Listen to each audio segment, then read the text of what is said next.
या उसकी वक्त मुकर्रर आ गया कि इस वक्त को आपने कर्ज़ वापस करना है, उसके पास रकम नहीं है, तो फिर अल्लाह ताला इरशाद फरमाते हैं कुरान पाक में, व इन कान ज़ु उसरतिन फ़नज़िरतुन इला मयसरह।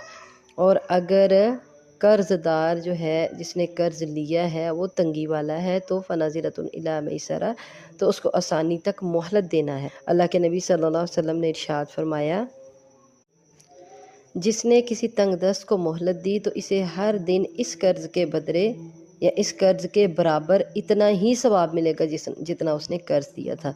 और एक दूसरी हदीस में है कि इसे हर दिन इस कर्ज़ से दुगना सदक़े का सवाब मिलेगा। आप सल्लल्लाहु अलैहि वसल्लम ने इरशाद फरमाया, कर्ज़ चुकाने की मुद्दत तक इसे कर्ज़ के बराबर सवाब मिलेगा, और जब मुद्दत से ऊपर जितने भी दिन गुजरेंगे उन सारे दिनों में इसे डबल दुगना सदक़े का सवाब मिलेगा। अगर आपसे किसी ने 10,000 कर्ज़ लिया